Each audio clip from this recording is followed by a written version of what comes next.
अस्सलाम वालेकुम। मैं हूं सलमान अलवी। वैसे आप मुझे दूसरे ड्रेस में अक्सर देखते रहे, मगर आज आप मेरे घर आए हैं तो आज आप मेरे साथ रहिएगा। आज मेरे दिन का जो भी शेड्यूल होता है मैं आपके साथ शेयर करूंगा। सुबह मेरा शेड्यूल बड़ा प्रोफेशनल होता है और शाम को पैशनेट होता है। तो आइए, तशरीफ़ लाइए।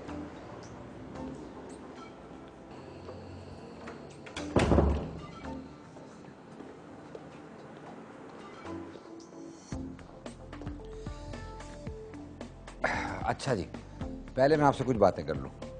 आप ज़ाहिर है मुझे जानते हैं एज गज़ल सिंगर। मुख्तलिफ मेरे प्रोग्राम आपने देखे हैं। म्यूज़िक जो है वो मेरे शायद खून में शामिल हो गया। यानी बचपन से मैं म्यूज़िक के साथ अटैच रहा हूँ।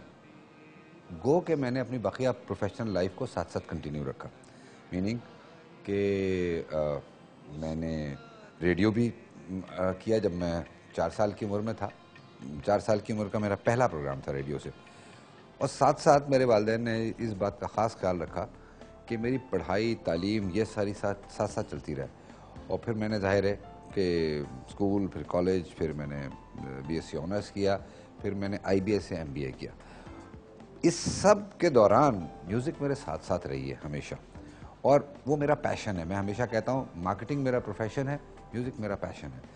और इस हवाले से मैं जो मुझे देख रहे हैं, ख़ास तौर पर वो वालिदैन जिनके बच्चे छोटे हैं, मैं अक्सर सुनता हूँ ये कि वालिदैन कह रहे होते हैं कि बच्चों से कि नहीं इसको म्यूज़िक में मत जाने देना, ये ख़राब हो जाएगा बच्चा। मैं ये कहता हूँ अगर बस बच्चे में टैलेंट है तो उसको ग्रूम करें, उसको ख़राब ना होने से बचाना ये आपकी ज़िम्मेदारी है। और यही तो वालिदैन की पेरेंटिंग है कि आप साथ साथ बैलेंस रखवाएं, पढ़ाई भी हो, म्यूज़िक भी हो, साथ साथ चले। और मैं ये समझता हूँ कि मेरे वालिदैन ने मेरे साथ बहुत अच्छा किया इस तरह। और एक पर्सनैलिटी आपकी निकल के आती है, जो अंदर आपके आर्ट होता है, म्यूज़िक ही नहीं कोई भी आर्ट हो। मेरी बच्ची भी आर्टिस्ट है। मैंने उसको बिल्कुल ये फोर्स नहीं किया कि नहीं जी तुमको डॉक्टर ही बनना है या तुमको एमबीए ही करना है, या वो आर्टिस्ट बनना चाहती थी, वो आर्टिस्ट बन रही है। तो अगर किसी में एक आर्ट छुपा हुआ है तो अल्लाह ताला करोड़ों में से किसी को देता है ये तोहफ़ा। तो काइंडली अपने बच्चों को आर्ट को ग्रूम ज़रूर करें, उनको उनकी पढ़ाई पे पूरा ध्यान करें, उनको एक प्रोफेशनल बनाया, अदरवाइज भी ऑल्सो इन लाइफ, मगर साथ साथ आर्ट को ज़रूर आने दें। अच्छा, ये बातें तो होती रहेंगी, जो दिन भर आपको मेरे साथ रहना है। अभी मैं नाश्ता करने जा रहा हूँ, और of course for the love of food, मुझे आई लव फूड, मुझे खाना बहुत पसंद है। और अच्छा खाना, थोड़ा हो अच्छा हो। और ये भी मैं बता दूं, मैं आजकल नोटिस करता हूँ मेरे अपने बच्चे समेत बहुत सारे सुबह नाश्ता नहीं करना, एक पता नहीं है तो फैशन बन गया है या जल्दी के अंदर कि बगैर नाश्ता किए चले गए। नहीं, ऐसा ना करें प्लीज़। बड़ा ज़रूरी है कि आप नाश्ता करें और अच्छा नाश्ता करें, हेल्दी नाश्ता करें। रात का खाना भी खाएं। बच्चे आजकल बड़ा, ठीक है जंक फूड अपनी जगह, मगर जो प्रॉपर मील्स हैं ना वो ज़रूर लिया करें। तो मैं तो प्रॉपर नाश्ता करता हूँ, उसके बगैर मेरा दिन शुरू नहीं हो सकता। आइए मेरे साथ नाश्ते की टेबल पे।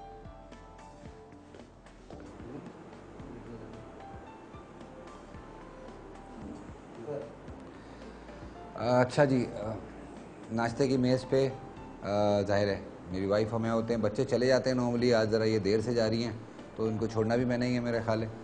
तो और इनको जिस दिन ये देर से जा रही होती हैं उस दिन ये फंस जाती हैं कि मेरे साथ नाश्ता करेंगी। जैसे मैंने कहा, नाश्ता मैं तो ज़रूर करता हूँ। मैं नाश्ता किए बगैर दिन नहीं शुरू कर सकता। और नाश्ता मैं कोशिश करता हूँ हेल्दी करने की। मीनिंग सुबह मैं एक दूध की प्याली, इसके साथ इसमें शहद लेता हूँ, जो कि बड़ा हेल्दी है और मेरे ख्याल है सबको लेना चाहिए। दोनों चीज़ें बड़ी हेल्प करती हैं। और ज़ाहिर है फिर टोस्ट एंड जो कुछ भी होता है, कभी अंडा तो कभी कुछ, वो अच्छा। इनको पता है कि मैं क्या लेता हूँ, तो ये बदल बदल के मुझे कभी अंडा दे देते हैं, कभी कुछ दे देते हैं। और जब हम नाश्ता कर लेंगे उसके बाद मैं आपको अपना दफ्तर ले जाऊंगा, क्योंकि ज़ाहिर है मैं दफ्तर जाऊंगा। दफ्तर में देखिएगा वहाँ मेरा शेड्यूल बिल्कुल डिफरेंट होता है। और फिर ऑफ कोर्स जैसे जैसे शाम ढलती है, जैसे जैसे रात होती है, फिर मैं अब म्यूज़िक की तरफ भी, फिर वो ये वाला जिसे कहना चाहिए कि वो अपना प्रोफेशन जो है वो एक तरफ रख देता हूँ और अपने पैशन की तरफ चला जाता हूँ। रोज़ बाज़ दफ़ा मुश्किल हो जाता है, मगर अक्सर ऐसा होता है।